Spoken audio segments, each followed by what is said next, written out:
Okay sir.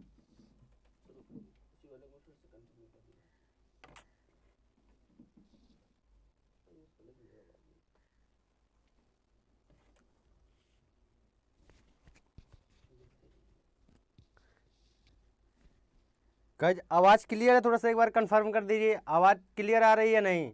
Do you listen me clearly? एक बार check कर लीजिए।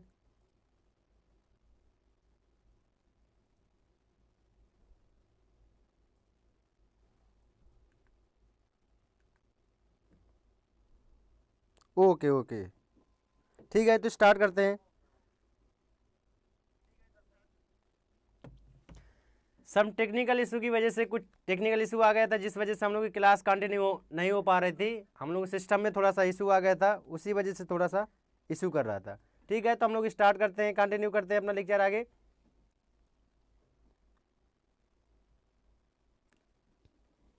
ओके ओके, ठीक है, स्टार्ट करते हैं। क्या था, हम लोग क्या एनालाइज कर रहे थे? हम लोग आज का टॉपिक है डायनामिक्स ऑफ रिजिड बॉडी। इसके बारे में जानने से पहले हम लोग बता दें कि आज आप लोग बहुत बेहतरीन कॉन्सेप्ट सीखने वाले हैं। कि आप लोगों ने डोर देखा होगा, दरवाजा देखा होगा, दरवाजा पर एक एंगल लगा होता जिसके हेल्प से हम लोग क्या करते हैं, दरवाजे को ओपन करते हैं। तो उसमें एंगल हमेशा फ्री एंड पर ही क्यों लगाया जाता है, ये कॉन्सेप्ट जानेंगे। अर्थात जो एंगल होता है हम लोग मिडिल में लगा सकते हैं, किनारे भी लगा सकते हैं। फ्री एंड मीन्स होता है जिसके थ्रू हम लोग अपने गेट को ओपन करते हैं। तो हमेशा उसको कहाँ पर लगाते हैं, फ्री एंड पर लगाते हैं। इसके पीछे रीजन क्या होता है वो भी जानेंगे। और हम लोग, आवाज़ क्लियर आ रही है ना सर?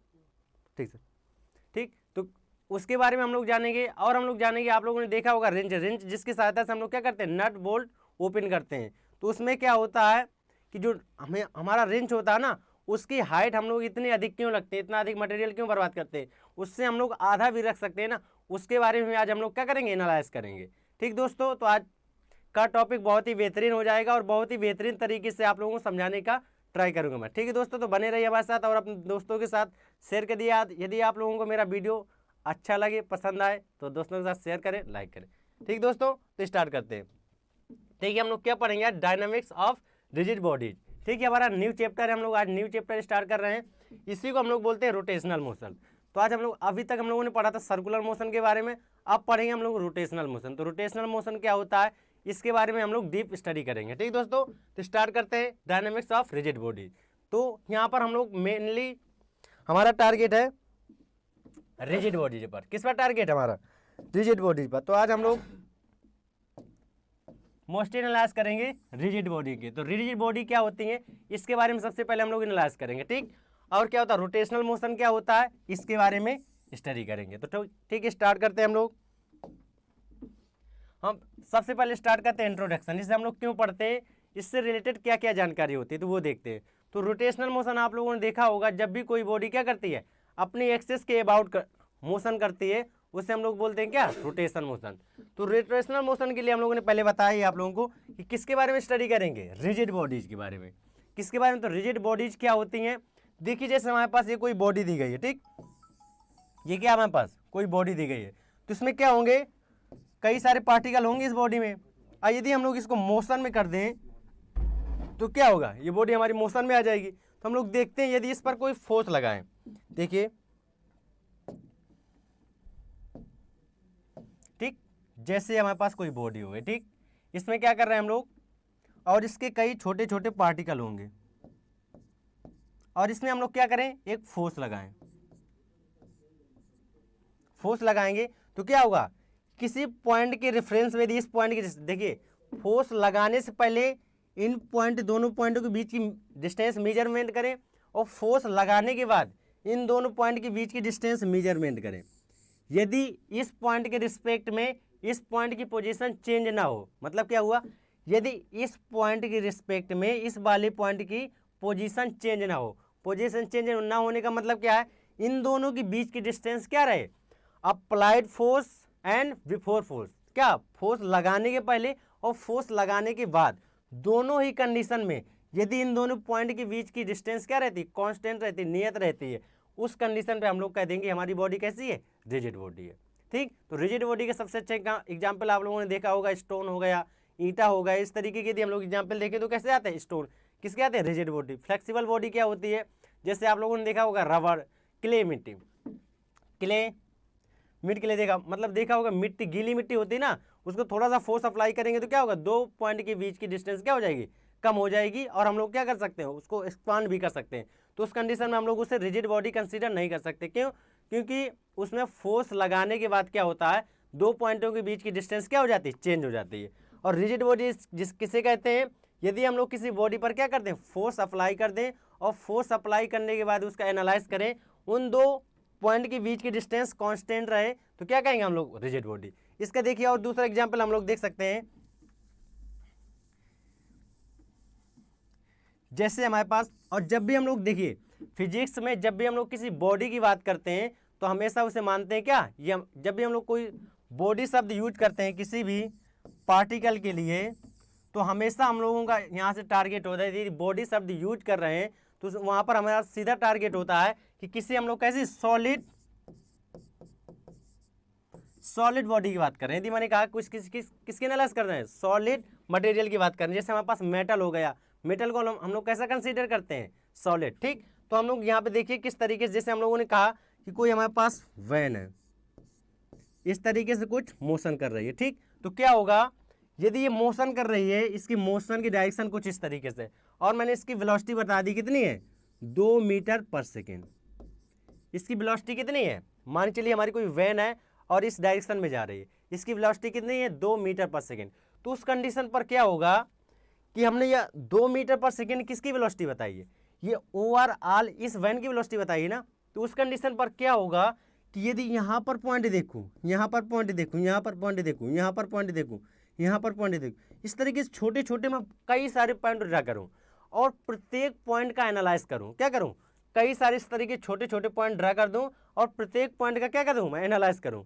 तो क्या होगा उस कंडीशन में, गुड मॉर्निंग संदीप सिंह, ठीक है।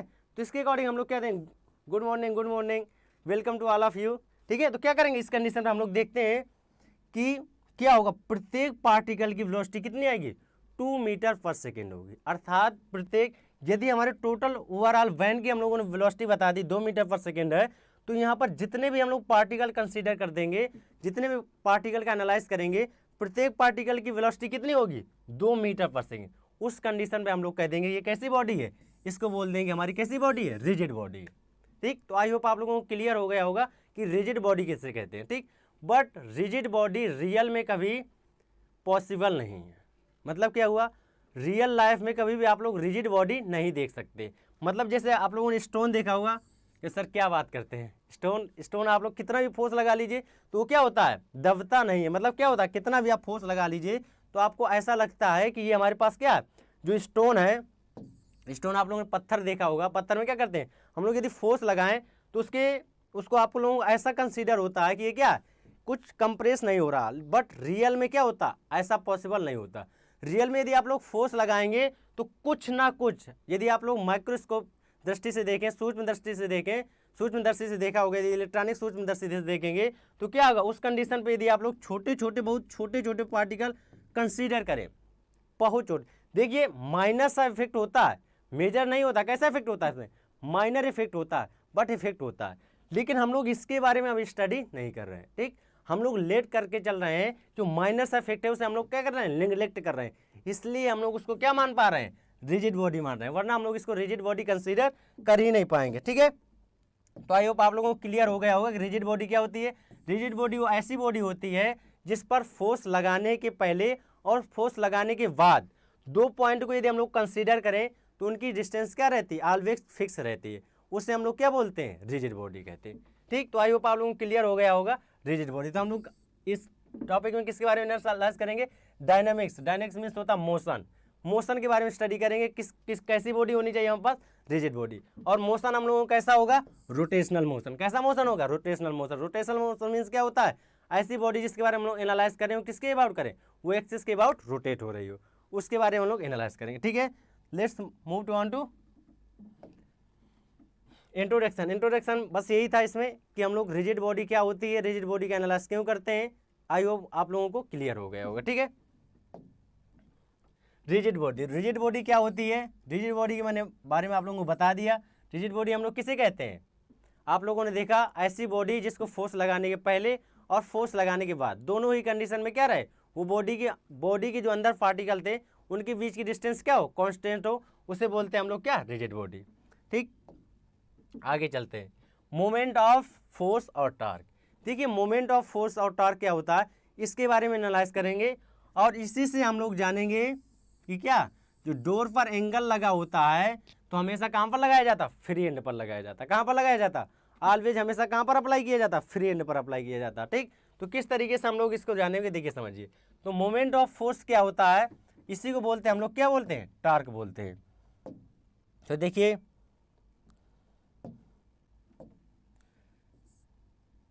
ठीक, तो जैसे हमारे पास कोई बॉडी है, ठीक, इस तरीके से कोई बॉडी होगी, लेट्स कंसीडर इसकी ये क्या है, एक्सिस है। ठीक, ये किसकी है, एक्सिस है। और आप लोग क्या कर रहे हैं, यहां पर फोर्स अप्लाई कर रहे हैं, यहां पर क्या लगा रहे हैं, फोर्स लगा रहे हैं एफ।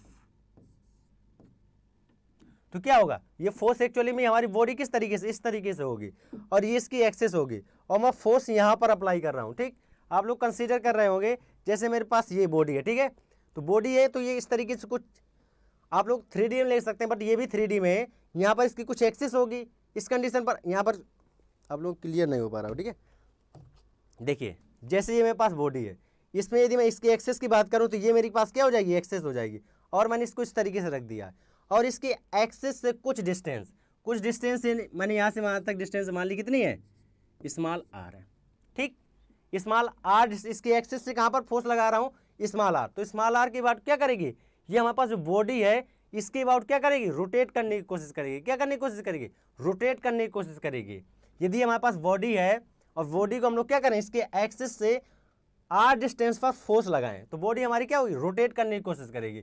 तो उस कंडीशन पर हमारे पास जो टॉर्क होगा, तो टॉर्क क्या होता है, टॉर्क इक्वल टू टाउ से शो करते हैं, तो टॉर्क इक्वल टू कितना होता है, फोर्स इनटू परपेंडिकुलर डिस्टेंस। ठीक, तो परपेंडिकुलर डिस्टेंस कैसे आएगी, यहाँ से यहाँ के बीच की मिनिमम डिस्टेंस होगी, जिसके अबाउट ये रोटेट कर रहा है उसके बीच की क्या हो जाएगी, मिनिमम डिस्टेंस हो जाएगी। आई होप आप लोगों को क्लियर हो गया होगा कि परपेंडिकुलर डिस्टेंस क्या होती है। जहाँ पर हम लोग फोर्स अप्लाई कर रहे हैं उसके बीच की मिनिमम डिस्टेंस क्या है, वो कहलाती है हमारे पास क्या, परपेंडिकुलर डिस्टेंस। तो टाउ इक्वल टू कितना आ जाएगा, फोर्स इंटू डिस्टेंस। डिस्टेंस कौन सी, परपेंडिकुलर डिस्टेंस। इसी को हम लोग बोलते हैं क्या, टॉर्क बोलते हैं। इसकी यूनिट क्या आ जाएगी, टॉर्क की यूनिट क्या आ जाएगी, न्यूटन इंटू मीटर। क्या हो जाएगी, यूनिट हो जाएगी इसकी न्यूटन मीटर। ठीक, तो देखिए अब न्यूटन मीटर तो हो गई। अब इसके हम लोग यदि डायमेंशन निकाले तो डायमेंशन फार्मूला क्या आ जाएगा, डायमेंशन फार्मूला क्या हो जाएगा, न्यूटन का क्या होता है,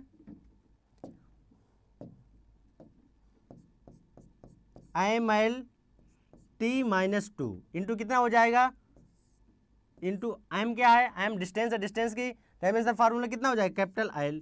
इसको भी हम लोग क्या कर देंगे, बड़े ब्रैकेट में बंद कर दे। इस तरीके हमारे पास फाइनल क्या आ जाएगा, ml/2t-2, ये इसका डायमेंशन फार्मूला आ गया। ठीक, हम लोग इसकी यूनिट निकाल ली, डायमेंशन फार्मूला निकाल लिया। अब हमारे पास फाइनल बच्चा इसकी कौन सी राशि है, क्वांटिटी कैसी है। तो देखिए इसका क्वांटिटी बहुत इंपॉर्टेंट है।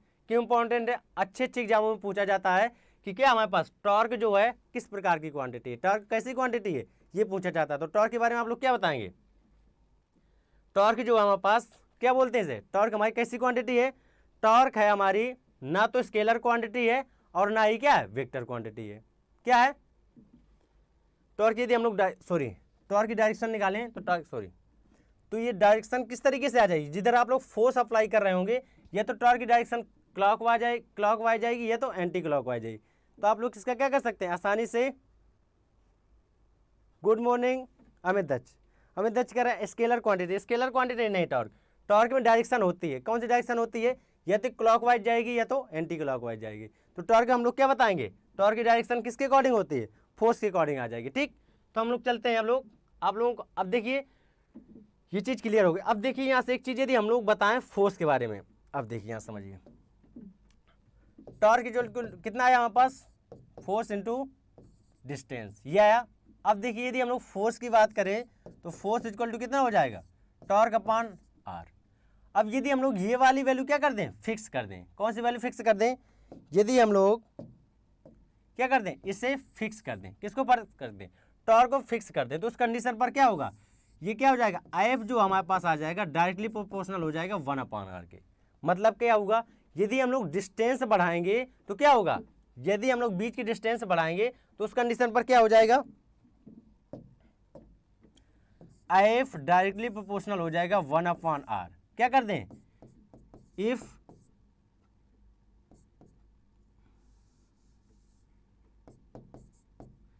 टॉर्क इज फिक्स, क्या कर दें, टॉर्क क्या कर दें, फिक्स कर दें, तो क्या होगा, देखिए आप लोग देख रहे हैं यहाँ पर क्या होगा, डिस्टेंस क्या हो जाएगी, डिस्टेंस बढ़ाने से फोर्स क्या हो जाएगा, कम हो जाएगा।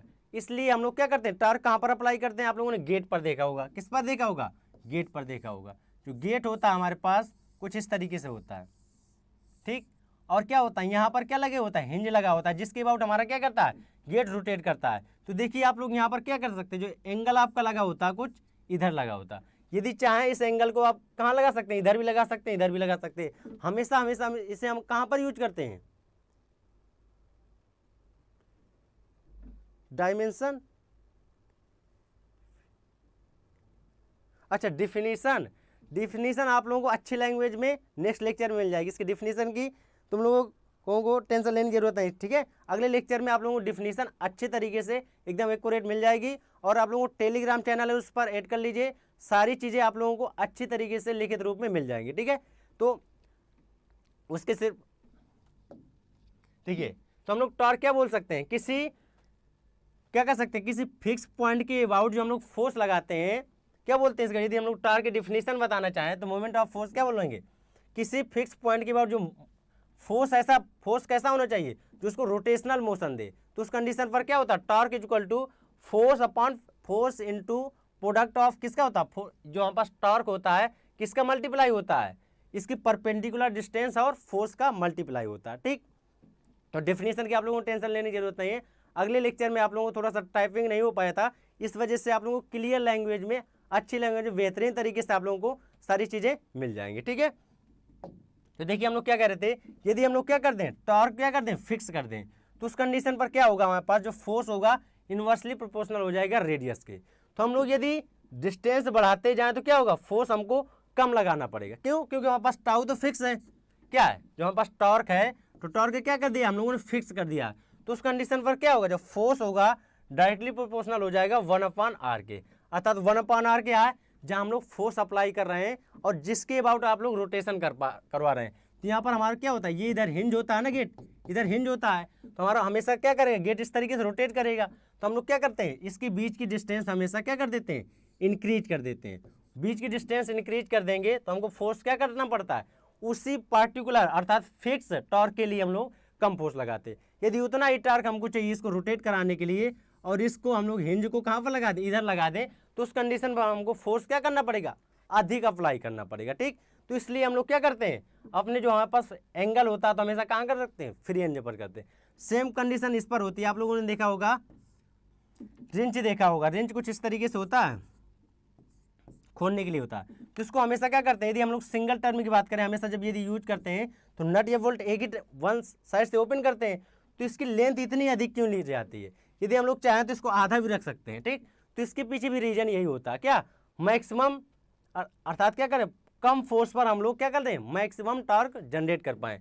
डिस्टेंस बढ़ाने से क्या होता है, टॉर्क हमको कम अप्लाई करना पड़ता है, इसीलिए। और आप लोगों ने देखा होगा हैंड पाइप, हैंड पाइप में जब हम लोग पानी भरते हैं कुछ इस तरीके से होता है, ठीक। क्या होता है, हैंड पाइप का हैंड, हमेशा हम लोग फोर्स कहाँ पर अप्लाई करते हैं, हम लोग इतना डंडा, ये जो हम लोगों ने मटेरियल यूज किया, क्यों यूज किया, इसके पीछे भी रीजन यही होता है कि ताकि हम लोग क्या कर पाएँ,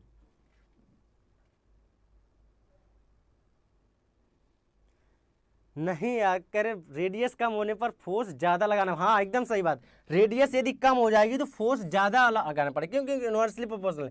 यदि आर की वैल्यू बढ़ाएंगे आप लोग तो फोर्स की वैल्यू क्या हो जाएगी, कम हो जाएगी।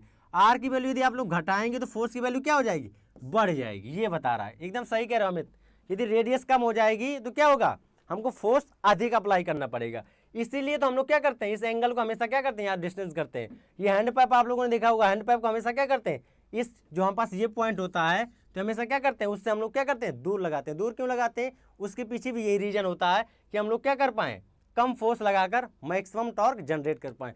टॉर्क क्या होता है, टॉर्क वो फिजिकल क्वांटिटी होती है जो किसी भी चीज़ को रोटेशन मोशन देने के लिए रिक्वायर होती है। अर्थात यदि हम लोग किसी बॉडी को क्या करना चाहते हैं, रोटेट करना चाहते हैं, उस कंडीशन पर हमारे पास क्या चीज़ की रिक्वायरमेंट होती है, टॉर्क की। तो टॉर्क को हम लोग किस लिए अप्लाई करते हैं, किसी भी चीज़ को क्या कर पाएँ, रोटेशन मोशन दे दें।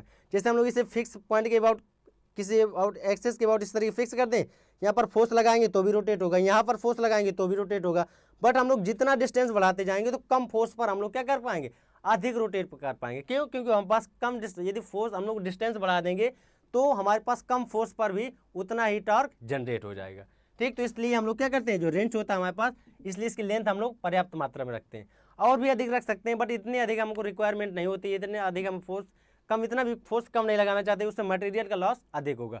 हम लोग को मटेरियल का लॉस भी कंसीडर करना होता है। ठीक है, तो इसलिए हम लोग क्या करते हैं, सारी चीज़ें एनालाइज करके इसकी लेंथ थोड़ा सा अधिक इंक्रीज कर देते हैं। क्यों इंक्रीज कर देते हैं, ताकि हम लोग क्या कर पाएँ, कम रेडियस पर भी अधिक फोर्स जनरेट कर पाएँ।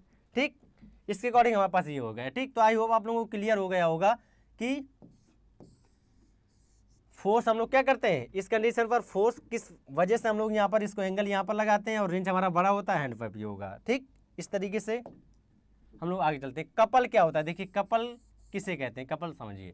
अभी तक हम लोगों ने किसके बारे में, अभी हम लोगों ने जाना टॉर्क के बारे में, तो टॉर्क के बारे में हम लोगों को समझा। अब आते हैं हम लोग कपल। तो कपल क्या होता है, कपल मीन्स होता है, आप लोगों ने देखा होगा, जोड़ा।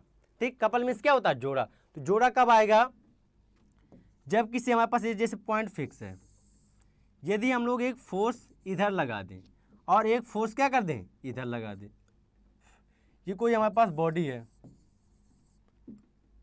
इससे मान लीजिए ये इसकी एक्सिस है। ठीक है, ये हो जाएगा ए ओ बी, इधर फोर्स है, फोर्स लगा है F4। ठीक है, तो क्या होता है, कपल किसे कहते हैं, देखिए जब दो कैसे अपोजिट डायरेक्शन और इक्वल मैग्नीट्यूड के फोर्स, किसके, जब दो अपोजिट डायरेक्शन और इक्वल मैग्नीट्यूड के फोर्स किसी पॉइंट के अबाउट लगते हैं, क्या लगते हैं, किसी पॉइंट के अबाउट लगते हैं। कैसे होने चाहिए, फोर्स दोनों होने चाहिए इक्वल एंड अपोजिट। फोर्स कैसे होने चाहिए, दोनों फोर्स इक्वल हो और अपोजिट हो। तो उस कंडीशन पर क्या होगा, एक मोमेंट जनरेट हो जाता है। ठीक, क्या जनरेट हो जाता है, मोमेंट। जो अभी हम लोग टॉर्क जिससे बात कर रहे थे ना, क्या जनरेट हो जाता है, मोमेंट जनरेट हो जाता है। क्या करते हैं, इसको रोटेट कराने की कोशिश करते हैं। बट कपल कब जनरेट होता है, कपल की कंडीशन समझ लीजिए, दो equal and opposite force. Equal means क्या हुआ, उनका मैग्नीट्यूड कैसा हो, इक्वल हो। यदि एफ की बात करें तो एफ कितना हो, मान चलिए एफ यदि हमारे पास है 2 न्यूटन, एफ कितना है 2 न्यूटन, और इस वाले एफ की बात करें तो ये भी हमारे पास कितना होगा, 2 न्यूटन ही होगा। क्यों होगा, क्योंकि मैंने पहले ही बता दिया, दो फोर्स इक्वल एंड अपोजिट। ठीक, पहली कंडीशन क्या, इक्वल होना चाहिए और अपोजिट होना चाहिए। और अगली कंडीशन क्या है, ये दोनों क्या होने चाहिए, एक दूसरे के कैसे होने चाहिए, पैरेलल होने चाहिए, समांतर होने चाहिए। ठीक, और तीसरी कंडीशन क्या है, ये एक दूसरे को कभी कट ना करें, क्या ना करें, एक दूसरे को कभी कट ना करें। ठीक, तो आप लोगों ने देखा कि दो इक्वल एंड अपोजिट फोर्स जब किसी पॉइंट के अबाउट लगते हैं तो क्या करते हैं, उसको रोटेट करने की कोशिश करते हैं। लेकिन फोर्स कैसे होने चाहिए, इक्वल और अपोजिट होने चाहिए। तो उस कंडीशन पर जब हमारे पास टॉर्क आता है उसी को हम लोग क्या बोलते हैं, कपल। ठीक, तो इस कंडीशन पर क्या हो जाएगा, कपल इक्वल टू कितना हो जाएगा, फोर्स, इनमें से कोई एक फोर्स ले लीजिए F, इनटू इनके बीच की कितनी डिस्टेंस हो जाएगी, बीच की डिस्टेंस कितनी हो जाएगी, AO प्लस OB हो जाएगी। ठीक, तो कपल इक्वल टू कितना आ जाएगा, अर्थात इसमें जो मोमेंट होगा तो कितना आ जाएगा, F इंटू बीच की डिस्टेंस, लेट्स कंसीडर कर लीजिए, यदि यहाँ से यहाँ तक की डिस्टेंस हम लोग मान लें कितनी है, D, तो कितना आ जाएगा, F इंटू डी। ये हमारा बताएगा कपल फोर्स कितना लग रहा है, इससे हम लोग कंसीडर कर देंगे couple. Good morning Shivam Yadav. ठीक है, इसके अकॉर्डिंग हम लोग निकाल लेंगे। तो किस तरीके से निकाला, देखिए कपल क्या होता है, जब दो force equal and opposite direction में, इक्वल मीन्स क्या हुआ, मैग्नीट्यूड इक्वल होना चाहिए, अपोजिट का मतलब क्या है, दोनों कैसे लगने चाहिए, एक दूसरे को कैसे लगना चाहिए, पैरेलल होना चाहिए, अपोजिट डायरेक्शन में होना चाहिए। ठीक, तो इस कंडीशन पर जो वो जनरेट करते हैं टॉर्क, उसी टॉर्क हम लोग क्या बोलते हैं, कपल बोलते हैं। ठीक, तो कपल कुछ नहीं है, कपल के लिए कंडीशन क्या है, दो फोर्स होने चाहिए और दोनों फोर्स कैसे होने चाहिए, इक्वल एंड अपोजिट होना चाहिए। ठीक, आगे हम लोग चलते हैं। Rotational motion. तो रोटेशनल मोशन क्या होता है, देखिए इसके बारे में एनालाइज करते हैं। किसके बारे में, रोटेशनल मोशन क्या होता है। तो रोटेशनल मोशन के बारे में जानने से पहले देख लीजिए, जैसे हमारे पास ये कोई बॉडी है, ठीक, ये बॉडी है, ठीक, तो क्या होगा, इस बॉडी पर यदि हम लोग क्या लगे हैं, टॉर्क लगाएंगे, तो बॉडी क्या करेगी, एक्सिस के अबाउट रोटेट करने की कोशिश करेगी। क्या करेगी, एक्सिस के अबाउट रोटेट करने की कोशिश करेगी। तो क्या होगा, आप लोगों ने देखा होगा, जैसे हम लोग स्ट्रेट लाइन की बात करते हैं, क्या करते हैं, स्ट्रेट लाइन की बात करते हैं। इस तरीके से हमारे पास कोई बॉडी होती है,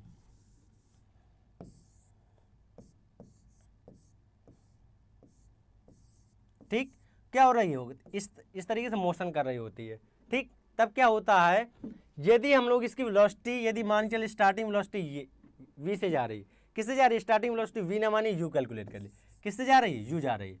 तो क्या होता है, यदि हम लोग इस जो हमारे पास ये गाड़ी है, ये क्या कोई हम लोगों ने बॉडी मान ली, ठीक है, स्ट्रेट लाइन में मोशन में क्या होता था, देखिए इसी से हम लोग कंसीडर करेंगे तभी आप लोगों को ये समझ में आएगा, वरना ये चीज़ें आप लोगों को क्लियर नहीं हो पाएंगी, ठीक है। तो क्या होता है, यदि हम लोग बॉडी पर क्या करते हैं, ये स्टार्टिंग में जा रही है कितनी, यू वेलोसिटी से जाए, यदि हम लोग इसकी वेलोसिटी लगातार कंटिन्यूअस इंक्रीज करते जाए, इंक्रीज करते जाए, इंक्रीज करते जाए, तो क्या होगा, इस पर एक एक्सेलरेशन जनरेट हो जाता है। क्या जनरेट हो जाता है, एक्सेलरेशन जनरेट हो जाता है। एक्सेलरेशन किसकी वजह से आता है, due to increase the velocity, increase velocity इसकी क्या करने पर, इंक्रीज करने पर, यदि हम लोग इसकी वेलोसिटी क्या कर दें, इंक्रीज कर दें, तो उस कंडीशन पर क्या आ जाता है, एक्सेलरेशन आ जाता है। एक्सेलरेशन कैसे आया था, पहले हमारे पास जो बॉडी थी, वैन थी, तो कैसे जा रही थी, एक समान वेलोसिटी से जा रही थी, यूनिफॉर्म वेलोसिटी से जा रही थी। पर हम लोगों ने क्या किया, इसमें क्या कर दी, इसकी वेलोसिटी चेंज कर दी, तो उस कंडीशन पर क्या होगा, इस पर एक एक्सेलरेशन आ जाएगा, ठीक। बिल्कुल सेम कंडीशन यहाँ पर भी होती है। क्या होता है, यदि ये बॉडी हमारी रोटेट कर रही है, ये वाला पॉइंट इधर था, तो ये कुछ इस तरीके से चली गई, ठीक, ये वाला पॉइंट इधर आ गया, तो क्या होगा, इसके अबाउट रोटेट कर रही थी, तो यहाँ से यहाँ तक आ जाएगी। तो जो ये वाला पॉइंट ए, बी और ये पॉइंट सी और ये पॉइंट यदि हम लोग डी कंसीडर करें, तो क्या होगा, ए वाला पॉइंट हमारा कुछ इस तरीके से चला जाएगा, बी वाला पॉइंट हमारा क्या हो जाएगा, कुछ इस तरीके से चला जाएगा, सी वाला ये हो जाएगा और डी वाला ये हो जाएगा, ठीक। तो हम लोगों ने इसको कंसीडर कर लिया, ये हमारे पास ए डैश है, ये हमारे पास वी डैश है और ये हमारे पास सी डैश है और ये क्या हमारे पास डी डैश है। तो आप लोग देख रहे होंगे, यदि बॉडी हमारी कुछ इस तरीके से रोटेट कर रही है, तो क्या हो रहा है पॉइंट, ठीक। तो इस कंडीशन पर क्या आ जाएगी, ए से ए तक, ए से ए डैश पहुंच गई बॉडी, बी से बी डैश, सी से सी डैश, डी से डी डैश। तो देखिए इस कंडीशन पर क्या होता है, रोटेशनल मोशन की देखिए मेन प्रॉपर्टी क्या होती है, यदि कोई बॉडी रोटेट करती है, तो इसका प्रत्येक पार्टिकल की जो एंगुलर वेलोसिटी होती है, एंगुलर वेलोसिटी को मैंने क्या बताया था, एंगुलर वेलोसिटी हम लोग किससे शो करते हैं, ओमेगा शो करते हैं ना, ओमेगा। एंगुलर वेलोसिटी यदि हम लोग किसकी बात करें, ए की पॉइंट ए पर एंगुलर वेलोसिटी देखें, पॉइंट बी पर एंगुलर वेलोसिटी देखें, पॉइंट सी पर एंगुलर वेलोसिटी देखें और पॉइंट डी पर एंगुलर वेलोसिटी देखें, तो प्रत्येक पॉइंट की एंगुलर वेलोसिटी कैसी होती है, सेम होती है। सेम क्यों होती है, देखिए इसके पीछे रीजन समझिए। हम लोग एंगुलर वेलोसिटी क्या होता है, change in angle upon time, delta theta upon delta T, ठीक। अब यदि हम लोग ए डैश के लिए बात करें तो भी एंगल उतना ही है, बी बी डैश की बात करें तो भी एंगल उतना है, सी सी डैश की बात करें तो भी एंगल उतना ही तो है ना, और डी डी डैश की बात करें तो भी एंगल उतना ही है। पर यहाँ से देखिए ए से बी, ए से ए डैश तक जाने में यदि पॉइंट की हम लोग बात करें, 2 सेकेंड का टाइम लग रहा है। कितना समय लग रहा है, 2 सेकेंड का टाइम लग रहा है। कहाँ से कहाँ तक जाने पर, ए से ए तक जाने पर हम लोग यदि बात करें तो हमको समय कितना लग रहा है, 2 सेकेंड का।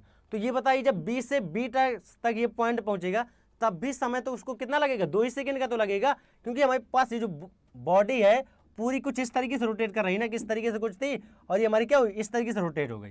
क्या थी बॉडी हमारी स्टार्टिंग में इस तरीके से था, इस तरीके से रोटेट हुई। तो प्रत्येक इसके जो इस लाइन पर पार्टिकल थे उसको यहाँ से यहाँ तक जाने में प्रत्येक पार्टिकल को टाइम कितना लगेगा, 2 ही सेकेंड तो लगेगा ना, इससे कम ज़्यादा तो नहीं लगेगा। क्यों, क्योंकि क्या हो रहा है, बॉडी हमारी कुछ इस तरीके से रोटेट कर रही है।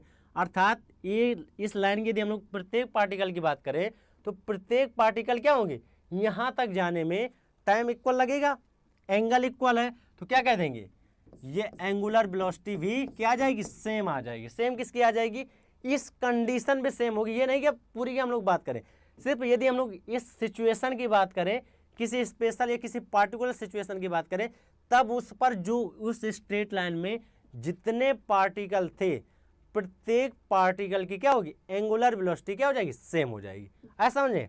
क्या होगा, प्रत्येक पार्टिकल की एंगुलर वेलोसिटी क्या हो जाएगी, सेम हो जाएगी। अब बट यदि हम लोग लीनियर वेलोसिटी की बात करें, लीनियर वेलोसिटी की बात करें तो लीनियर वेलोसिटी क्या होती है, change in displacement upon ds upon dt। Consider कर सकते हैं ये लीनियर वेलोसिटी प्रत्येक पार्टिकल की डिफरेंट होगी। क्या होगी, लीनियर वेलोसिटी प्रत्येक पार्टिकल की डिफरेंट। ऐसा क्यों, देखिए इसको समझिए। मैंने बताया क्या है कि यहाँ से इस स्ट्रेट लाइन में जितने पॉइंट थे प्रत्येक की क्या होगी, एंगुलर वेलोसिटी डिफरेंट आएगी। But linear velocity angular velocity क्या आ जाएगी, एंगुलर वेलोसिटी क्या हो जाएगी, सेम आएगी, बट लीनियर वेलोसिटी डिफरेंट आएगी। क्यों सर, प्रत्येक पार्टिकल को यहाँ से यहाँ तक जाने में समय तो बराबर लग रहा है। क्या हो रहा है, आप लोग कहेंगे कि इस लाइन से जितने पार्टिकल हैं यहाँ तक पहुँचने में टाइम तो इक्वल लग रहा है, तो फिर लीनियर वेलोसिटी सेम क्यों नहीं आ रही, इसके पीछे रीजन देखिए। देखिए जब ए से ए डैश तक ये पार्टिकल जाएगा तो उस कंडीशन पर डिस्टेंस कितनी ट्रेवल करेगा, इतनी। अब क्या करेगा, इतनी कम, इतनी कम, इतनी कम। क्यों, क्योंकि डेल्टा एस क्या होता है, यही तो इस कंडीशन पर जो डेल्टा एस हो जाएगा आर्क लेंथ के इक्वल हो जाएगा। किसके लेंथ के, आर्क लेंथ के इक्वल हो जाएगा। आर्क लेंथ मतलब क्या होता है, जो चाप है चाप के इक्वल हो जाएगा। तो चाप क्या होगा उस कंडीशन पर, गुड मॉर्निंग प्रशांत, ठीक है, उस कंडीशन पर क्या आ जाएगा हमारे पास, इस कंडीशन पर हमारे पास आ जाएगा आर्क लेंथ क्या हो रही, देखिए प्रत्येक पार्टिकल की आर्क लेंथ क्या हो जाएगी, चेंज हो रही है। अर्थात यदि हम लोग सबसे लास्ट वाले पार्टिकल की बात करें तो उसकी आर्क लेंथ सबसे अधिक होगी, अर्थात मैक्सिमम आर्क लेंथ होगी। और सबसे पास वाले पार्टिकल की बात करें तो क्या होगी, आर्क लेंथ सबसे कम होगी। और यदि यहाँ पर बिल्कुल एकदम सेंटर की बात करें तो यहाँ तो कोई आर्क लेंथ होगी ही नहीं, क्योंकि वो तो पार्टिकल वहीं का वहीं है। तो वहाँ पर हमारे पास क्या आ जाएगी, लीनियर वेलोसिटी कितनी हो जाएगी, 0 हो जाएगी। आई होप आप लोगों को क्लियर हो गया होगा। लीनियर वेलोसिटी डिफरेंट कब होगी, लीनियर वेलोसिटी हमेशा पार्टिकल की क्या हो जाएगी, डिफरेंट हो जाएगी। हम लोग स्ट्रेट लाइन पर कई सारे पॉइंट मांग रहे हैं, और यदि हम लोग किसी एक स्ट्रेट लाइन की कंसीडर कर रहे हैं और वो स्ट्रेट लाइन कुछ समय बाद इतना डिस्टेंस ट्रेवल करती है, तब क्या होगी, उसकी एंगुलर वेलोसिटी क्या होगी, उस कंडीशन पर सेम होगी। ठीक, आई होप आप लोगों को क्लियर हो गया हो। तो हम लोग पढ़ रहे हैं रोटेशनल मोशन। तो रोटेशनल मोशन के बारे में क्या होता है, अभी तो हम लोग रोटेशनल मोशन स्टार्ट ही नहीं किया, अभी सिर्फ मैंने बताया है कि कंडीशन क्या होती है। तो एंगुलर वेलोसिटी क्या होती है, यदि किसी स्ट्रेट लाइन की बात करें, उस स्ट्रेट लाइन पर जितने पार्टिकल मौजूद हैं और उस स्ट्रेट लाइन को थीटा एंगल रोटेट करा दें तो उस कंडीशन पर क्या होगी, प्रत्येक पार्टिकल की एंगुलर वेलोसिटी सेम होगी, बट प्रत्येक पार्टिकल की लीनियर वेलोसिटी क्या हो जाएगी, डिफरेंट होगी। ऐसा में क्या होगी उस कंडीशन, प्रत्येक पार्टिकल की लीनियर वेलोसिटी क्या होगी, डिफरेंट होगी, एंगुलर वेलोसिटी क्या हो जाएगी। तो आई होप ये आप लोगों को क्लियर हो गया होगा। ठीक, अच्छा आगे चलते हैं, इसी में अरेंज कर दें इसको। अब देखिए हम लोग बात करते हैं रोटेशनल मोशन की। तो रोटेशनल मोशन क्या होता है, यदि हमारे पास ये जो बॉडी थी सेम एंगुलर वेलोसिटी से रोटेट कर रही थी, किससे रोटेट कर रही थी, सेम एंगुलर वेलोसिटी से रोटेट कर रही थी। गुड मॉर्निंग आसाराम राजपूत, ठीक है, इस तरीके से हमारे पास रोटेट कर रही थी। उस कंडीशन पर क्या होगा, यदि ये जो हमारे पास बॉडी थी ओमेगा से रोटेट कर रही थी तो कोई हमको इशू नहीं था। ये बॉडी क्या कर रही थी, ओमेगा एंगुलर वेलोसिटी से रोटेट कर रही थी। बट हम लोगों ने क्या किया, देखिए, और एक इसमें इंपॉर्टेंट फैक्ट समझिए, हमको क्या करना पड़ता है, यदि हमारे पास कोई बॉडी है इस तरीके से स्ट्रेट लाइन पर, सबसे इंपॉर्टेंट फैक्ट समझिए, यदि हमारे पास बॉडी कोई स्ट्रेट लाइन पर है और इसकी हम लोग वेलोसिटी इंक्रीज करना चाहते हैं, क्या इंक्रीज करना चाहते हैं, वेलोसिटी इंक्रीज करना चाहते हैं, तो हम लोग किसके थ्रू इंक्रीज करें, ड्यू टू फोर्स। किसके थ्रू इसकी वेलोसिटी इंक्रीज करेंगे, ड्यू टू एक्सटर्नल फोर्स। यदि हम लोग इस बॉडी पर लगातार एक्सटर्नल फोर्स लगाते जाएं, एक्सटर्नल फोर्स मीन होता है बाहरी वाला, अर्थात हम लोग जो फोर्स इस पर अप्लाई करते हैं, तो क्या होगा उस कंडीशन पर, यदि हम लोग इस पर फोर्स कंटिन्यू लगाते जाएं तो इस पर क्या होगा, इसकी वेलोसिटी कंटिन्यूअस चेंज होती जाएगी। बट यदि हम लोग इसकी एंगुलर वेलोसिटी इंक्रीज करना चाहते हैं तो हम लोग क्या करते हैं, इसमें कंटिन्यूअस टॉर्क लगाते हैं। टॉर्क क्या होता है, मैंने बताया था, यदि इसके सेंटर से कुछ डिस्टेंस पर हम लोग क्या करते हैं, फोर्स लगा दें तो फोर्स इंटू मल्टीप्लाई बाई वो डिस्टेंस क्या कहलाती है, टॉर्क कहलाती है। तो टॉर्क क्या होती है, टॉर्क यदि हम लोग इस क्या करें, इस बॉडी पर कंटिन्यूअस टॉर्क लगाते जाएं तो इस पर क्या आ जाता है, एक एंगुलर एक्सेलरेशन आ जाएगी, अर्थात इसकी एंगुलर वेलोसिटी जो होगी तो क्या हो जाएगी, कंटिन्यूअस चेंज हो जाएगी। तो एंगुलर एक्सेलरेशन जो होगा तो क्या हो जाएगा, final angular velocity minus initial angular velocity divide by time. तो इसमें क्या करना पड़ता है, यदि हम लोग इसकी वेलोसिटी इंक्रीज करना चाहते हैं तो ड्यू टू एक्सटर्नल फोर्स, किसके थ्रू वेलोसिटी इसकी इंक्रीज करते हैं, ड्यू टू एक्सटर्नल फोर्स के थ्रू इसकी वेलोसिटी इंक्रीज करते हैं। बट हम लोग यदि इसकी बात करें तो इसको हम लोग यदि इसका क्या करना चाहते हैं, एंगुलर वेलोसिटी इंक्रीज करना चाहते हैं, तो क्या हो जाएगा, due to external torque, sorry किसके थ्रू करेंगे इसकी increase, due to external torque, अर्थात बाहरी हम लोग इसमें क्या लगाना पड़ेगा, बाहरी टॉर्क लगाना पड़ेगा। क्यों लगाना पड़ेगा, क्योंकि हम लोग इसकी क्या करना चाहते हैं, एंगुलर वेलोसिटी इंक्रीज करना चाहते हैं। यदि इस पर क्या करें, एंगुलर वेलोसिटी अर्थात इस पर टॉर्क लगाते जाएं तो इसकी एंगुलर वेलोसिटी क्या हो जाएगी, कंटिन्यूअस चेंज होती जाएगी। और change in angular velocity per unit time की बात करें तो क्या जाएगा, हमारे पास एंगुलर एक्सेलरेशन आ जाएगा। तो आई होप आप लोगों को क्लियर हो गया होगा। यदि हम लोग लीनियर मोशन की बात करें, स्ट्रेट लाइन मोशन की बात करें और उसकी क्या करना चाहते हैं, वेलोसिटी इंक्रीज करना चाहते हैं, तो ड्यू टू एक्सटर्नल फोर्स।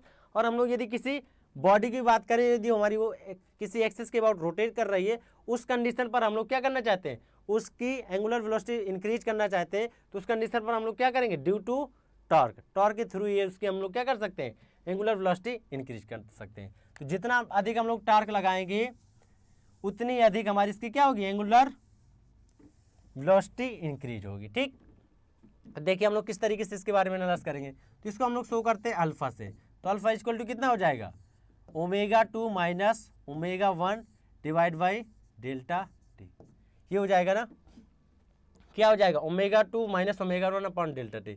यदि हम लोग यहाँ पर कंसीडर करते हैं कितना, यहाँ पर इसकी एंगुलर वेलोसिटी है ओमेगा 1 और यहाँ पर इसकी एंगुलर वेलोसिटी है ओमेगा 2। हम लोगों ने ऐसा कंसीडर किया, इस पर हम लोगों ने टॉर्क थोड़ा सा लगा दिया, तब क्या होगा, इसका टॉर्क लगाने पर इसकी क्या होगा, एंगुलर वेलोसिटी इंक्रीज हो गई। ठीक, तो क्या आ जाएगा, अल्फा इक्वल टू आ जाएगा, इसको हम लोग लिख सकते हैं delta omega by delta T. ठीक, हम लोगों ने बताया था ये कैसा होता है, ये एवरेज हमारे पास ये आएगा, एवरेज एक्सेलरेशन, कौन सा एक्सेलरेशन आएगा, रोटेशनल एक्सेलरेशन आ जाएगा।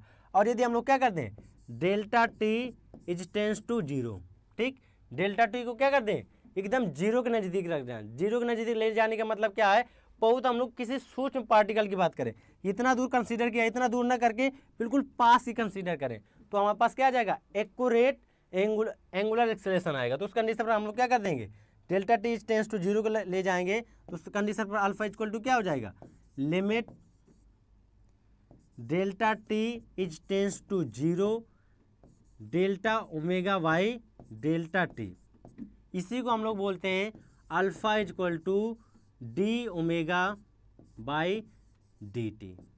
इसमें कुछ नहीं स्पेशल, कुछ स्पेशल नहीं है, ये हमारे पास तात्क्षणिक है। तात्क्षणिक मतलब होता है इंस्टेंटेनियस। किसकी बात कर रहे हैं हम लोग, इंस्टेंटेनियस की बात कर रहे हैं। इंस्टेंटेनियस की बात का मतलब है बहुत कम, अर्थात डेल्टा टी की वैल्यू कितनी है, 0 की और अग्रसर है, मतलब 0 नहीं है, मतलब बहुत कम समय पर हम लोग देख रहे हैं कितना चेंज आ रहा है, किसमें, एंगुलर डिस्प्लेसमेंट पे, उस सॉरी एंगुलर वेलोसिटी में, तो वो हमारा बताता है क्या, एंगुलर डिस्प्लेसमेंट। ठीक, तो हम लोग इस तरीके से कंसीडर कर लेंगे।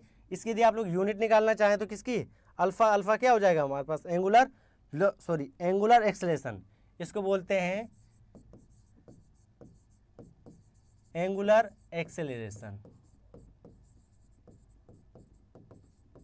ठीक, तो अल्फा इक्वल टू कितना आ जाएगा, D omega by D T. ठीक, इसकी यदि हम लोग यूनिट निकालें तो क्या आ जाएगी, इसकी यूनिट होती है मीट, इसकी क्या होती है, रेडियन पर सेकेंड, तो क्या हो जाएगी, रेडियन पर सेकेंड स्क्वायर। ठीक, और यदि आप लोग इसका डायमेंशन फार्मूला निकालें तो देखिए रेडियन के क्या एंगल है और एंगल का कोई डायमेंशन नहीं होती है, तो इसके यदि आप लोग डायमेंशन निकालेंगे तो कितना आ जाएगा, टी माइनस 2, क्या हो जाएगी, टी माइनस 2। तो इसको लिख सकते हैं t-2 को हम लोग, यदि हम लोग थोड़ा सा स्पेशल लिखना चाहे तो क्या लिख सकते हैं, m की पावर 0 m l 0 t-2, ये आ जाएगा हमारा क्या, dimension formula of angular acceleration का। किसका डायमेंशन फार्मूला आ जाएगा, एंगुलर एक्सेलरेशन का। इस तरीके से हम लोग क्या कर देंगे, एंगुलर एक्सेलरेशन कैलकुलेट कर पाएंगे। तो रोटेशनल मोशन आप लोगों को क्लियर हो गया होगा। रोटेशनल मोशन एक्चुअली में क्या है, हम लोगों ने बताया कि हमारे पास कोई बॉडी है, उसमें क्या करते हैं, टॉर्क कॉन्टिन्यूअस लगाते जाएं तो क्या होगा, हमारी बॉडी कॉन्टिन्यूअस क्या हो जाती है, उसकी बॉडी की कॉन्टिन्यूअस एंगुलर वेलोसिटी होती है जो इंक्रीज करती जाती है। तो कॉन्टिन्यूअस लगाते जाएंगे टॉर्क, तो उस कंडीशन पर हमारे पास क्या जाएगा, एंगुलर एक्सेलरेशन। तो एंगुलर एक्सेलरेशन क्या हो जाएगा, final angular velocity minus initial angular velocity divide by delta T, अर्थात कितने समय में आप लोगों की एंगुलर वेलोसिटी चेंज हुई है। ठीक, तो इस तरीके से हम लोग कंसीडर कर लेंगे। अब हम लोग चलते हैं किसके बारे में, लीनियर एक्सेलरेशन। देखिए आप लोग यदि हम लोग लीनियर एक्सेलरेशन की बात करें तो क्या हो जाएगा हमारे पास, लीनियर एक्से,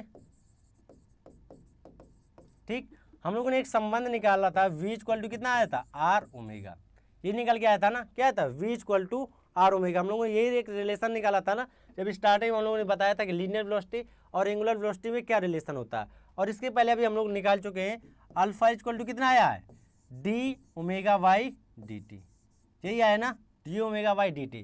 तो अल्फा की हम लोग बात करें तो हम लोग किसकी बात कर सकते हैं, ओमेगा की जगह हम लोग क्या लिख सकते हैं, v अपॉन आर। ठीक, इसकी जगह क्या लिख सकते हैं, ओमेगा की जगह लिख सकते हैं v अपॉन आर। उस कंडीशन में हमारे पास अल्फा इक्वल टू कितना आ जाएगा, d into V upon R divide by D T. देखिए आर क्या कांस्टेंट है, कांस्टेंट है तो क्या आ जाएगा हमारे पास, बार आ जाएगा, तो हो जाएगा 1 upon R into D V by D T. D V by D T को आप लोग बहुत अच्छे से जानते हैं, किसको, D V by D T को आप लोग क्या करते हैं, बहुत अच्छे से जानते हैं। ये क्या होता है, यही तो हमारे पास होता है लीनियर एक्सेलरेशन। इसकी जगह हम लोग क्या लिख सकते हैं, अल्फा, क्या लिख सकते हैं इसकी जगह, अल्फा, तो क्या सॉरी अल्फा नहीं, इसकी जगह स्मॉल ए लिख सकते हैं, 1 अपॉन आर इंटू क्या लिख सकते हैं इसकी जगह, स्मॉल ए। तो क्या आ जाएगा हमारे पास, स्मॉल ए इक्वल टू आ जाएगा आर इंटू अल्फा। ये हमारे पास एक रिलेशन आ गया किसमें, लीनियर एक्सेलरेशन और एंगुलर एक्सेलरेशन में। ये हमको ये वाला हमें रिलेशन मालूम होना चाहिए, क्या है, ए इक्वल टू कितना होता है, आर इंटू अल्फा। ए क्या है, लीनियर एक्सेलरेशन है, आर क्या, रेडियस है, जिसके अबाउट आप लोग उस बॉडी को क्या करना चाहते हैं, रोटेट करना चाहते हैं। और अल्फा क्या है, अल्फा है आपका क्या, एंगुलर एक्सेलरेशन। ठीक, तो इसके अकॉर्डिंग हमारे पास क्या, ये रिलेशन आप लोग क्या करते थे, ये पहले से जानते थे इनके बीच रिलेशन क्या होता है। अब हम लोगों ने एक रिलेशन और निकाल लिया, क्या, एंगुलर एक्सेलरेशन और लीनियर एक्सेलरेशन। इसको हम लोग बोलते हैं क्या, लीनियर एक्सेलरेशन, लीनियर एक्सेलरेशन। इसको बोलते हैं हम लोग क्या, एंगुलर एक्सेलरेशन।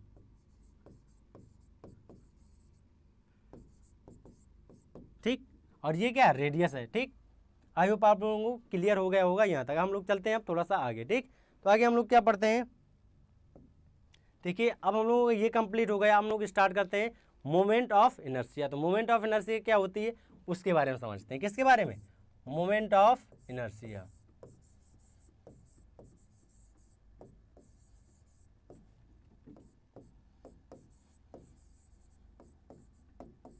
किसके बारे में पढ़ते हैं, मोमेंट ऑफ इनर्शिया। तो मोमेंट ऑफ इनर्शिया क्या होती है इसके बारे में समझिए।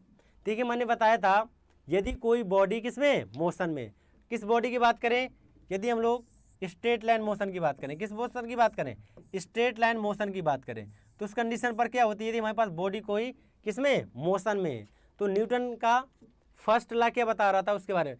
ये सारा किससे रिलेटेड, न्यूटन के फर्स्ट लॉ से रिलेटेड है। तो न्यूटन का फर्स्ट लॉ क्या बताता है उसके बारे में समझते हैं। तो न्यूटन का फर्स्ट लॉ क्या बताते हैं, आज हम लोग देखिए, आज सिर्फ थोड़ा सा रिवाइज कर पा रहे हैं हम लोग। नेक्स्ट लेक्चर में हम लोग ये सारी चीज़ें डिफिनीशन के सहित आप लोगों के पास प्रस्तुत की जाएंगी, बताई जाएंगी।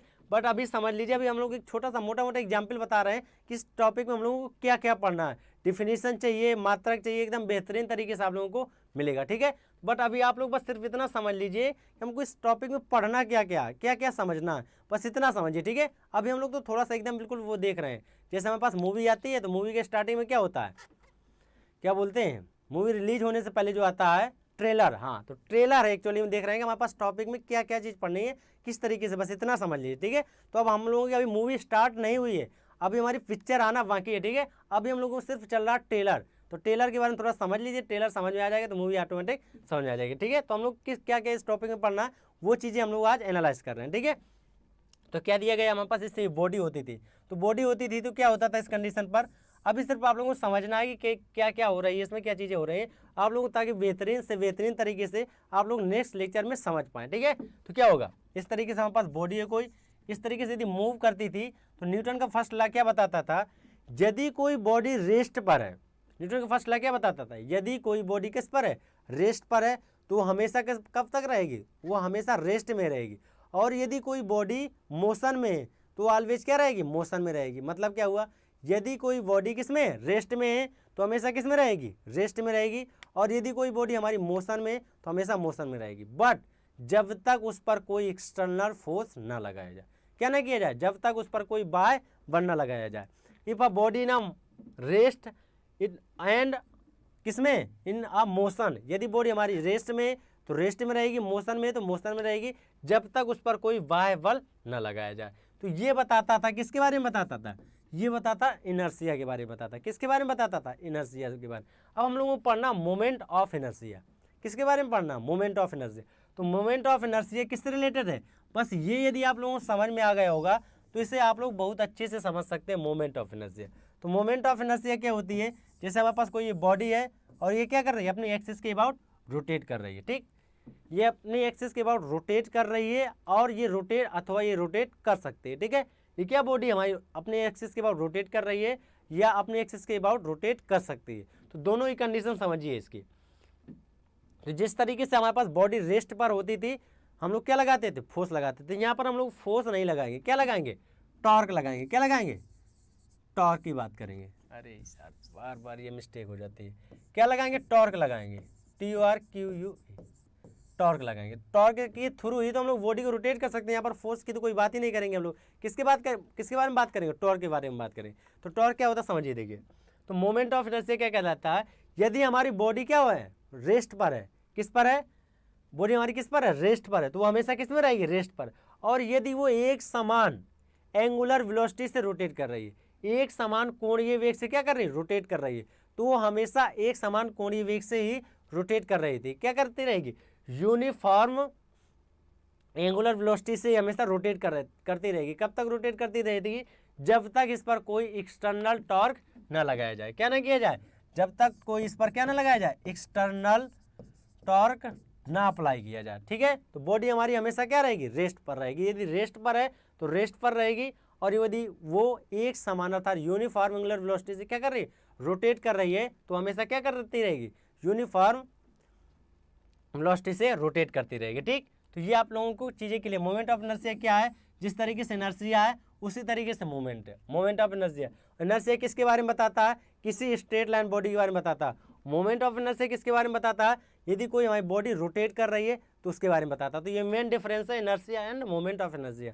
इनर्शिया सिर्फ किसके बारे में बताता है, यदि कोई बॉडी क्या कर रही है, स्ट्रेट लाइन मोशन में कर रही है, तब उस कंडीशन पर क्या होगा बॉडी की कंडीशन। और ये बताता है मोमेंट ऑफ इनर्शिया, यदि कोई बॉडी रोटेट कर रही है तो उससे रिलेटेड बताता है, ठीक है। तो हम लोग जानते हैं मोमेंट ऑफ इनर्शिया का फार्मूला क्या होता है, ठीक है। मोमेंट ऑफ इनर्शिया होता है, मोमेंट ऑफ इनर्शिया को हम लोग आई से शो करते हैं। आई इक्वल टू होता है IMR²। क्या होता है, IMR²। तो देखिए IMR² का मतलब क्या है, ये मास कितना उसका डिस्ट्रीब्यूट है। और ये देखिए जैसे हम लोग किसी पॉइंट की बात करें, ये तो हमारे पास किसी पिंड की बात होगी। जैसे हमारे पास कोई पिंड है, ये क्या कर रहा है, इस एक्सिस के अबाउट रोटेट कर रहा है उस कंडीशन पर। बट ये हम लोग किसी पार्टिकुलर बॉडी की बात करें, किसकी बात करें, पार्टिकुलर बॉडी की बात करें, तो हम लोग इस तरीके से नहीं से कंसीडर कर सकते हैं। क्या होगा उस कंडीशन पर, हमारे पास बहुत सारे छोटे छोटे पार्टिकल होंगे ना, क्या होंगे, बहुत सारे छोटे छोटे पार्टिकल होंगे। तो क्या होगा, हम लोग यदि इसको मान लें कितना, IM1, IM2, IM3, IM4, और ये क्या हो जाएगा, IM5। तो इस कंडीशन पर क्या हो जाएगा, इसके अबाउट ये रोटेट कर रहा है, ठीक है, इस पॉइंट के अबाउट ये रोटेट कर रहा है। ये जो सारे पॉइंट लिए मैंने, इस तरीके से नहीं, फिर से एक बार समझने की कोशिश कीजिए। ये सारे पॉइंट हमारे कुछ इस तरीके से हैं, ठीक है, क्या है, इस सरफेस के अबाउट है। तो ये सरफेस के अबाउट जहाँ पर भी होंगे तो हमेशा किसके अबाउट रोटेट करेंगे, इसके अबाउट रोटेट करेंगे ना।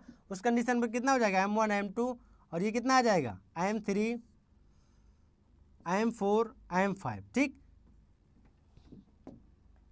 ये हो जाएगा हमारे पास IM5। इसकी बात करें तो R1, R2, R3, R4 और R5। R5 का मतलब क्या है, इस पॉइंट की एक्सिस से परपेंडिकुलर डिस्टेंस है। ये ध्यान दीजिए, जो R1, R2 है, आप लोगों को परपेंडिकुलर ना नजर आ रही हो तो थोड़ा सा समझने की कोशिश, इमेजिन करने की कोशिश कीजिए। ये पार्टिकल कुछ इस तरीके से है, तो क्या होगा, ये परपेंडिकुलर डिस्टेंस है, तो उस कंडीशन पर क्या आ जाएगा, हमारे पास कुछ इस तरीके से नजर आ जाएगा। तो हम लोग यहाँ पर बता सकते हैं I इक्वल टू कितना हो जाएगा, IM1 R1² plus IM2 R2² plus IM3 R3² plus IM4 R4² plus IM5 r5²। ठीक, तो ये तो मैंने सिर्फ 5 पॉइंट कंसीडर किए तब ये कंडीशन है, लेकिन यदि यहाँ पर बहुत सारे पॉइंट होंगे तब क्या होगा, सिर्फ मैंने कितने लिए 5 पॉइंट लिए तब ये कंडीशन है। तो ये बॉडी क्या होगी कि सिर्फ 5 पार्टिकल से मिलकर बनी होगी क्या, नहीं, बहुत सारे छोटे छोटे इसमें पार्टिकल होंगे। उस कंडीशन पर मोमेंट ऑफ इनर्शिया कितना आ जाएगा, I इक्वल टू हम लोग यदि कंसीडर करें तो कितना आ जाएगा, समेशन ऑफ mi/r² और हम लोग यहाँ पर कहाँ से कहाँ तक आई की कंसीडर कर रहे हैं, I equal to 1 to I equal to n, कहाँ तक कंसीडर कर रहे हैं, अर्थात इसके कितने पार्टिकल, हम लोग मान लें कि इस बॉडी में कितने पार्टिकल हैं, ओवरऑल हमारे पास इस बॉडी में पार्टिकल हैं, कितने पार्टिकल हैं, n। तो हम लोगों ने पहले लिया m1 r1² plus m2 r2² plus m3 r3² plus m4 r4 इसको इस तरीके से कितने पार्टिकल हम लोगों ने कंसीडर किया लिया, इसमें कुल टोटल ओवरऑल n पार्टिकल से मिलकर ये बॉडी हमारी बनी है। ठीक, तो इस तरीके से हम लोग क्या कर सकते हैं, एक फार्मूला हमारे पास ये आ गया और एक फार्मूला हमारे पास ये आ गया। ठीक, तो इस तरीके से हम लोग क्या निकालेंगे, मोमेंट ऑफ इनर्शिया। देखिए मोमेंट ऑफ इनर्शिया यदि हम लोग यहाँ से यूनिट निकालना चाहें तो यूनिट क्या निकल के आएगी, यदि हम लोग मोमेंट ऑफ इनर्शिया आएगी यूनिट की बात करें तो आई इक्वल टू कितना है mr², यही है ना, तो इसकी यूनिट कितनी आ जाएगी kg/m²। ठीक, और यदि हम लोग इसकी डायमेंशन की बात करें तो डायमेंशन क्या हो जाएगी, डायमेंशन इसकी हो जाएगी ml/2t⁻0। इस तरीके से लिख सकते हैं। देखिए टी इसमें है नहीं पता, हम लोग टी लिख सकते हैं, क्यों, क्योंकि थोड़ा सा अच्छा देखने के लिए हम लोग क्या करते हैं, टी लिख देते हैं। तो इस कंडीशन में टी की पावर कितना आ जाता है, 0 आ जाता है। तो आई इक्वल टू कितना आ गया हमारे पास mr², यूनिट आ गई, डायमेंशन आ गई। अब हमारे पास बचती है क्वांटिटी, QUNTITY, क्या बचती है, क्वांटिटी। तो क्वांटिटी ये किस प्रकार की है, तो ये देखिए समझिए, मोमेंट ऑफ इनर्शिया ना तो हमारी स्केलर क्वांटिटी है और ना ही वेक्टर क्वांटिटी है। क्या है, ना तो स्केलर क्वांटिटी है ना ही वेक्टर क्वांटिटी। क्यों नहीं है, देखिए यहाँ पे समझिए, आप लोग देख रहे हैं यदि कोई स्केलर क्वांटिटी होती है तो वहाँ पर क्या होता है, सिर्फ हम लोग मैग्नीट्यूड की बात करते हैं। यदि वेक्टर क्वांटिटी है तो वहाँ पर हम लोग किसकी बात करते हैं, किस चीज़ की, डायरेक्शन और मैग्नीट्यूड। तो आप लोगों ने देखा होगा जब हम लोग किसी बॉडी पर फोर्स अप्लाई करते हैं, इस डायरेक्शन में फोर्स यदि 2 न्यूटन का फोर्स अप्लाई किया तो ओवरऑल इस पूरी एक्सेस में क्या होगा, 2 न्यूटन का ही फोर्स रहेगा।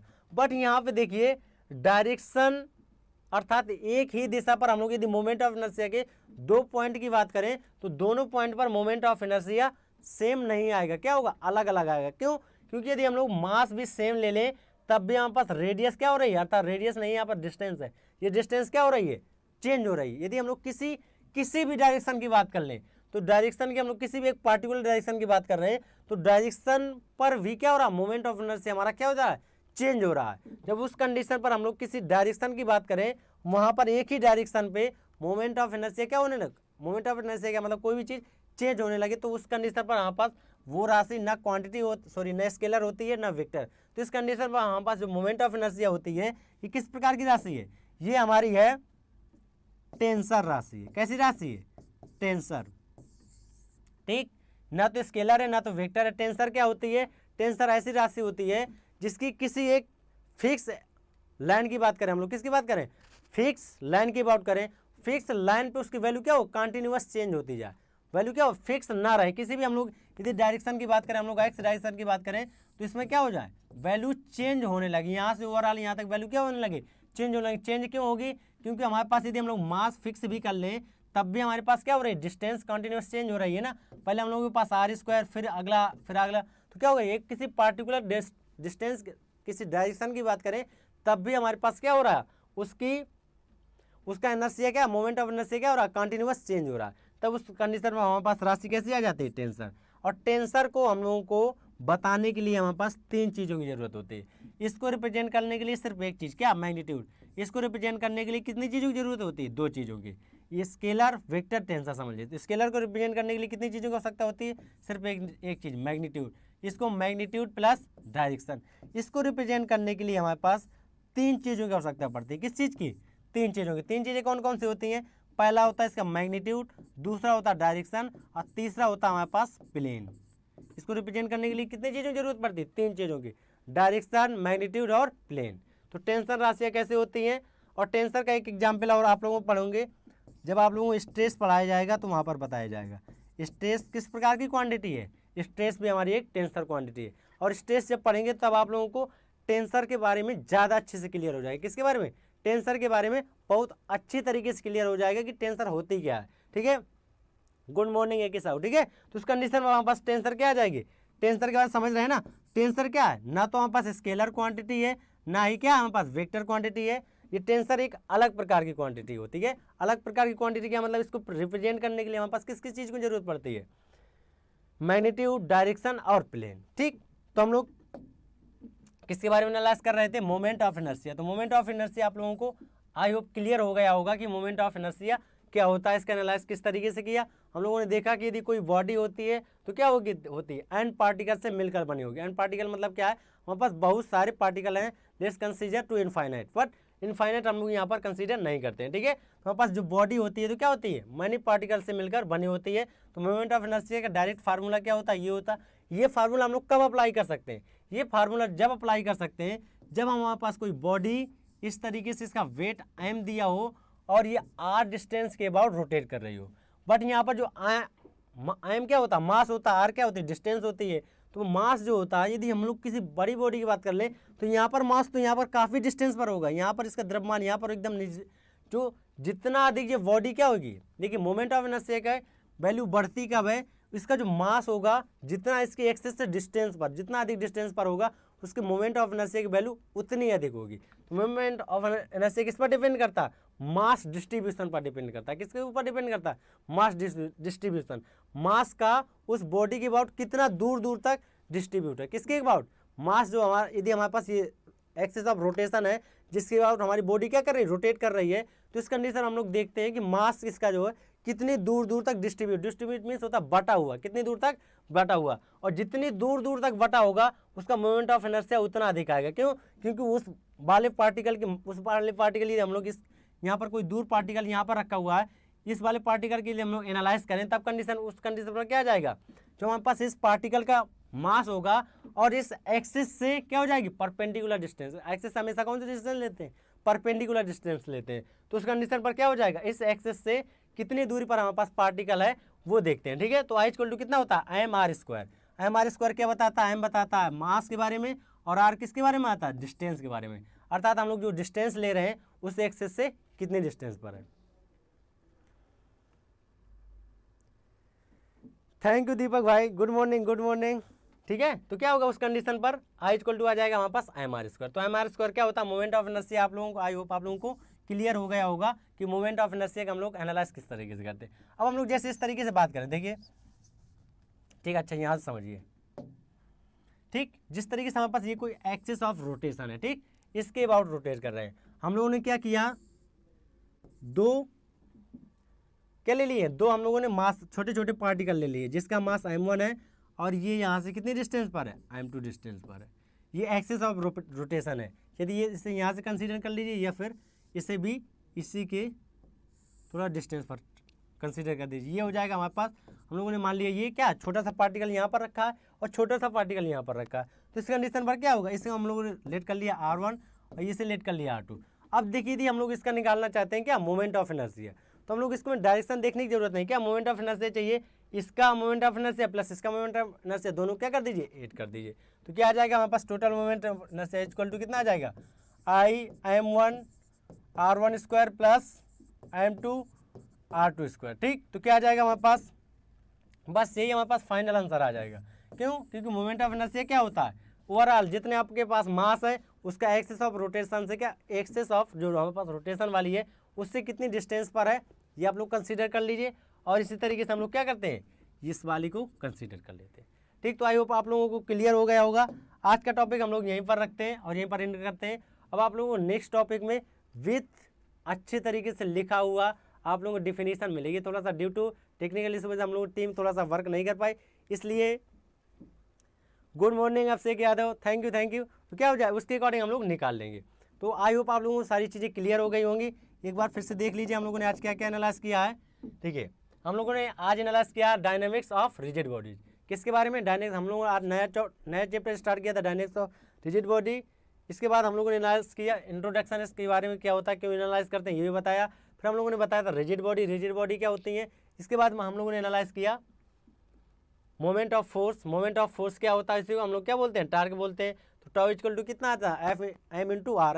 आर क्या होता है, परपेंडिकुलर डिस्टेंस होती है। इसके बाद हम लोगों ने एनालाइज किया कपल के बारे में। तो कपल क्या बात है, जब दो इक्वल फोर्स और अपोजिट डायरेक्शन में लगते हैं तो उस कंडीशन में क्या होता है, हमारे पास कपल जनरेट होता है। तो कपल के बारे में हम लोगों ने एनालाइज किया। कपल क्या होता है, एक फोर्स ले लीजिए और उन दोनों के बीच की डिस्टेंस ले लीजिए, उसी के इक्वल क्या हो जाता है, हमारे पास कपल हो जाता है। और हम लोगों ने आगे एनालाइज किया रोटेशनल मोशन।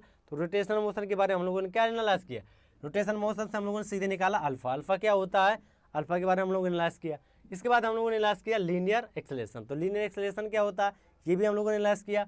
और हम लोगों ने फाइनल एनालाइज किया मोमेंट ऑफ इनर्शिया। और आज का टॉपिक हम लोग यहीं पर एंड करेंगे और मिलते हैं नेक्स्ट लेक्चर में। तब तक के लिए आप लोग हंसते रहिए, मुस्कुराते रहिए। और यदि आप लोगों को मेरा वीडियो अच्छा लगे लाइक करें, दोस्तों के साथ कमेंट, दोस्तों के साथ शेयर करें। Okay, thank you guys.